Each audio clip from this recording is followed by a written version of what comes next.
ഇന്നലെ മൊയ്തീൻ വന്നപ്പോൾ നേരം വൈകിട്ടാ. ക്രിസ്മസ് കരോളിന് പോയി വന്നപ്പോൾ 11:30. പിന്നെ രാവിലെ അപ്പമായിരുന്നു. അപ്പോൾ അപ്പത്തിന് എന്ത് ചെയ്യാന്ന് തന്നെ ആലോചിച്ചിരിക്കുമ്പോഴാണ് ഫ്രിഡ്ജിൽ സോസേജ് ഇരിക്കുന്നത് ഓർമ്മ. പിന്നെ വേഗം സോസേജ് മസാലയൊക്കെ പരട്ടി ഞാൻ അങ്ങോട്ട് ഫ്രൈ ചെയ്ത് കൊടുത്തു. പിന്നെ അപ്പോഴേക്കും സോസേജിൻ്റെ ഇൻഗ്രീഡിയൻസൊക്കെ മോള് ശരിയാക്കി വെച്ചിട്ടുണ്ടായി. ക്യാപ്സിക്കം, സവോളയും സോസുകളൊക്കെ. പിന്നെ വേഗം ചട്ടി വെച്ച് ചൂടായി സൺഫ്ലവർ ഓയിൽ അങ്ങോട്ട് ഒഴിച്ചത് ചൂടായി വന്നപ്പോൾ ഇഞ്ചി വെളുത്തുള്ളി അങ്ങോട്ട് തട്ടിപ്പോയി.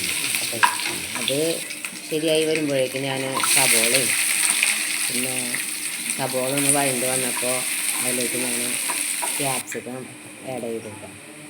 പിന്നെ ക്യാപ്സിക്കവും പച്ചമുളകും ഇതൊക്കെ അതിൽ അങ്ങോട്ട് ചുരുൾ കിടന്ന് അങ്ങോട്ട് തട്ടിക്കൂട്ടി അങ്ങോട്ട് വരുമ്പോഴേക്കും സോസേജുകൾ അങ്ങോട്ട് സോസുകൾ ഒഴിച്ചു.